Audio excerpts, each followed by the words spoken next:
Hello, this is Chuck Carnevale. This Analyze Out Loud video is presented in conjunction with my recent article, Is Facebook a Screaming Buy or Sell? With this video, I will share my personal calculations and expectations of the future rate of returns that I believe Facebook offers current investors based on the numbers primarily relating to the expected future earnings growth potential of this hyper-growth stock. I will start these calculations by first reviewing Facebook's historical results. As most of you probably realize, Facebook is a young company that went public on May 31st, 2012. And I'm shorting the time frame here because they had a down year in earnings the first year. But what I want you to notice at the bottom of the graph here is that their earnings growth was 66% in 2013, 101% in 2014, followed by 29, 39, and forecast for 2016, and 30% for 2017. These historical earnings growth achievements plus forecasts for the next 2 fiscal years average out to an earnings growth rate of 50.7%. The black line on the graph shows monthly closing stock prices, and the orange line represents a PE ratio of 50.7, or a multiple equal to the company's growth rate. And what I want you to notice here is how stock price tracked earnings growth rate, generating the historical performance that I'll cover in a moment. But I also want to illustrate that if I shorten the time frame, the earnings growth rate drops down to 47% since 2014. And then if I drop it again, where I'm only including 1 year of history and 2 year of forecast, the adjusted operating earnings growth rate would equate to about 32%. This will become important as I go through my forecasting calculations. Facebook's hyper rate of earnings growth has generated substantial rates of return for long-term shareholders.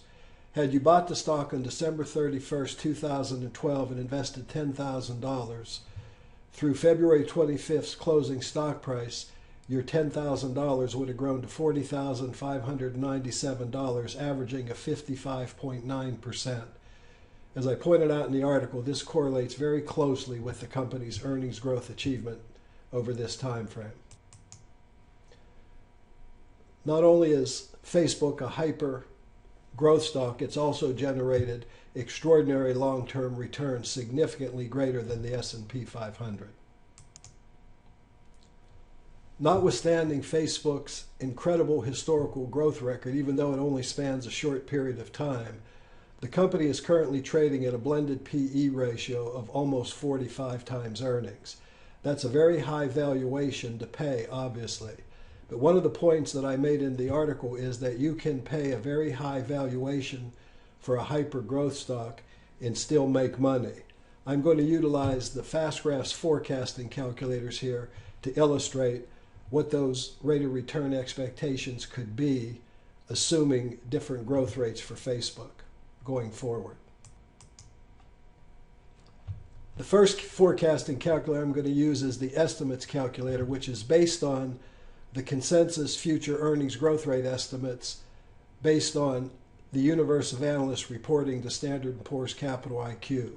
There are 48 analysts, this is obviously a widely followed company, that expect earnings growth for fiscal year 2016 to come in at just over 39%, and there are an additional, or still 44 analysts that are forecasting earnings growth of just under 30% for 2017, and then the number of analysts drops off to only 16 that are giving a forecast for 2018. When utilizing this first forecasting calculator, it is based on consensus analyst estimates, so it's useful then to look at how accurate analysts have been. The 1 year forecast, 1 year forward forecast by the analysts historically on Facebook have been understating the expected earnings growth in each and every year. And likewise, for the 2 year forward forecast, of course, there's only 2 items in this universe. The bottom line is Facebook has exceeded analyst estimates virtually 100% of the time so far. Consequently, based on the historical record of analyst forecasts, even though it's only been for a short period of time, there are a couple of assumptions that might be reasonable to make. Number one is it might be reasonable to expect that Facebook will exceed these forecasts going forward, as they historically have 100% of the time. You could also assume that therefore that a 30% growth rate might even be conservative. Nevertheless, at this point, it's just a number, and this is a calculator that I'm going to utilize to calculate future rate of return potentials on the basis of assuming that this number is correct and simply running the future earnings growth calculations out forward. With my first calculation, I'm going to point out to the end of the graph here at 12/31/2018 and assume that Facebook's PE ratio equates to that estimated growth rate. In other words, it falls from the current approximately 45 PE to a PE of 30. And what's interesting, if that were to occur, if Facebook would grow earnings and end up with a $5.36 of earnings in December of 2018, and the stock traded at 30 times earnings, shareholders could expect approximately a 15% annualized rate of return. That shows the power of high earnings growth. Of course, if they were to maintain their current 45 PE ratio, by pointing up to the top PE line drawn on this calculator, they would average just over 30%, or a number that was very consistent to their growth rate. So these are two what-if scenarios that I've run on Facebook starting out. With my second calculation, I'm moving on to the normal PE forecasting calculator, which is also based on those same analyst estimates, but it's utilizing Facebook's historical PE. There's a very interesting drop-down window here that allows me to look at historical normal PEs. And again, we have a short history here, but if I use the 45 PE I talked about, we once again get that number of over 32%. If it drops down to a 31 PE, that would be 16.7%. The point being is that if Facebook does continue to grow at a high rate of 30% a year, double-digit rate of returns could be possible even on a conservative case, which included PE contraction going forward. With my next calculator, I move to the 3 to 5 year trend line growth. This is a second set of estimates. There are only 16 analysts that are forecasting a 3 to 5 year growth rate for Facebook, but they are incidentally forecasting 30%, which is, in my view, a reasonable expectation for this company, because I believe my research has already indicated that they are still in a major growth phase, even though the company already exceeds a market cap over $307 billion. But if they were to grow at 30% a year long term, and I'm going to simply go out to the last line out here on this graph, and the PE ratio shrunk to 30, in other words, there was PE contraction, this would still create the opportunity to generate over 28% annualized rates of return. You can overpay for a fast growth stock thanks to the power of compounding and still make a lot of money even with PE contraction. So the long-term prospects, assuming these numbers are reasonably accurate, are very intriguing for this hyper-growth. A fourth calculation that I often utilize is, instead of using analyst estimates, I utilize the company's historical growth achievements to give me some calculations of what the future might be.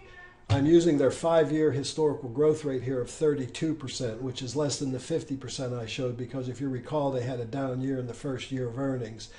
And even paying a high multiple based on this growth achievements, I can earn over 30% a year compounded over the long run. And even next year, my rate of return could still be very high if the PE traded at the 32 times earnings. In other words, I had PE contraction, I could still make 28%. I'm using growth rates here now, not analyst estimates, to be clear. With my final calculations, I'm going to turn to the fifth forecasting calculator, or the custom calculator, and do some what-if scenarios here. I could do a lot of them here. I'm only going to do a few for the sake of the length of this video. But for example, I can go down here into this box and I can assume that Facebook doesn't grow at 30% a year, but only grows at 25% a year. And again, run my calculations. Even if growth rates slow down and the PE, I want to point out, drops to a 25 multiple, which would still be reasonable for a company growing at 25%, I still have double-digit rate of return potential. I think the risk of owning a hyper-growth stock like this, if the growth rate did slow, would be more short-term oriented, because you could have a PE adjustment or contraction, if you will. But long-term earnings growth still offers the opportunity to bail you out when you're investing in a very fast growth stock. I could get maybe more negative and drop that growth rate down to 15% and draw the graph with a 15% growth rate. And now things get a little dicier. Even if the stock traded at a 20 multiple out here by year end 2021, and the stock only generated 15% earnings growth, now my rates of return are still positive, but they get a lot slower. So the point I'm trying to illustrate here is when I'm calculating my potential total return on a fast growth stock like this, because I've got compounding, I have some decent confidence that if I can get some decent growth rates going forward, and I think Facebook is still capable of growing at 30% rates or so over the next couple of years, you could still end up with very high annualized rates of return. The key is what kind of earnings growth rate achievement they are capable of generating for the next couple of years. Of course, we can't know that, but I have a great deal of confidence that Facebook is going to continue to grow. The valuation is high relative to current earnings, but it might not be that high relative to the future potential of this company. You can make a lot of money in a fast growth stock even by paying a high valuation, as long as the earnings growth manifests in future time. This has been Chuck Carnevale saying thanks for listening.